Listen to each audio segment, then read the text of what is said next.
Yes, there's something I don't understand here. We aren't really liable for the fees for paying for the legal work that's being done. The fees will be deferred most of the time by this company, and the lien guarantees the payment. So why do we need to have, why are we even proposing a cap? Why is there anything involved with putting a burden on the city when this is supposed to be?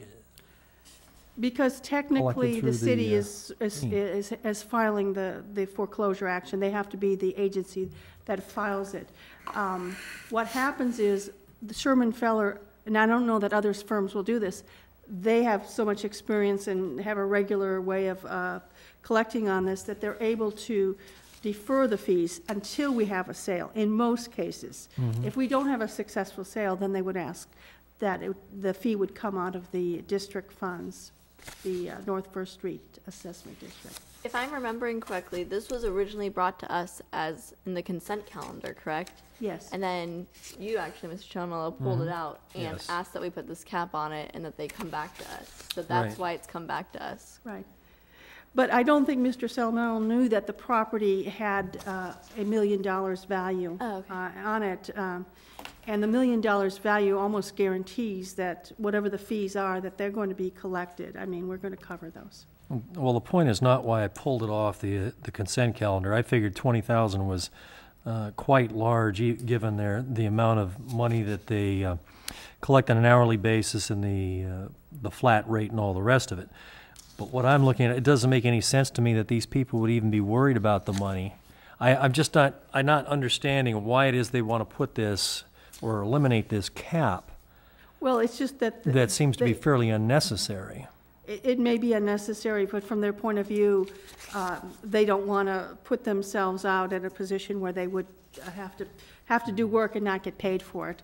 As a matter of from a practical standpoint, I don't see how the council could say, you know, we came up to $20,000, and if they would say, oh no, we don't want to go any further, then they would be in violation of their covenant, because we have to get the foreclosure action. We're required to do that. And it only happens in very, very rare, we're talking about a very rare contingency where, you know, there were 69 defendants, like the one case where there were lots of property owners. If there are only a few, there shouldn't be any problem with the $20,000 cap. Matter of fact, it should be less than that. But it's always a possibility. And Mike, in your experience, has it often gone over $20,000? I too actually had one situation where an entire subdivision, it was a commercial subdivision with a assessment district, went into bankruptcy and lasted a period of years. I don't know whether it actually went through that dollar amount or not, but it probably came pretty close if it did not. But you can't remember a particular time where it was exceptionally high? Other than that one instance where it was an entire subdivision in bankruptcy being foreclosed on, no. The typical couple lots over here and couple lots over there, it's never been anything like that. Right. Close. But the example that you cite was a number, and not to single out anybody in this room, but let's say a subdivision such as what you see up on the screen, that's where it could then go to fees in the 20,000 or higher range. Yes, those are situations in which instead of just being in Superior Court and filing the complaint and basically working out a deal with the bank and getting out of the lawsuit shortly after it's filed, you end up going off to bankruptcy court and having to show up at hearings over a period of a couple of years and waiting a lot of waiting.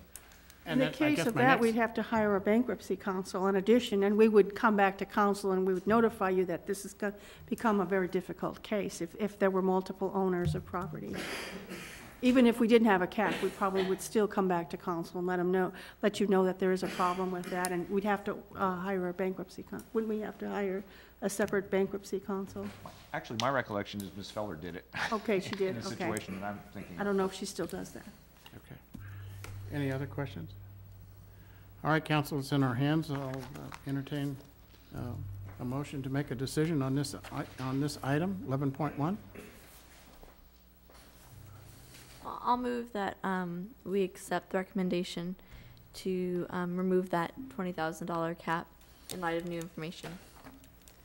Do I have a second? I second it. Okay. Moved by Councilmember Compass, seconded by Councilmember Kaler. Any discussion of the motion? Everybody understands the motion? Yeah, I'd like to discuss it a little bit.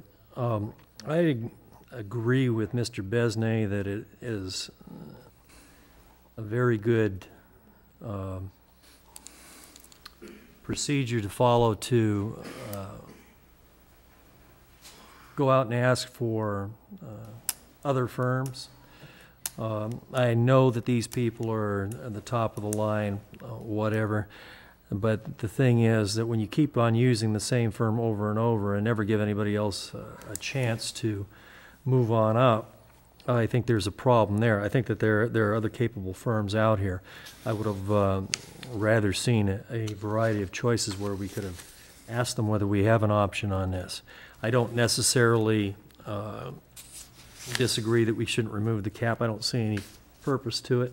I think we have adequate backups in the way of the existing fund to pay for these costs, no matter what they might run up. I don't like the idea of having a limitless sort of thing, or sort of, not sort of, but a limitless cap on fees. I think that that's very irresponsible. But I think that we're really caught between a rock and a hard place. We have to do something as far as going with our bond covenants that say that we will take action. So I guess we're being held over the barrel on this one, and we're just going to have to move ahead with I'm it. afraid you're absolutely correct. Any other discussion? Hearing none, clerk will call the roll. Councilmembers Kaler, Aye. Caramello, Yes. Pappas, Aye. Fuller, Aye. Batchelor. Aye. Okay, that takes care of unfinished business. It is now 10 minutes to 9. We'll take a 10-minute recess.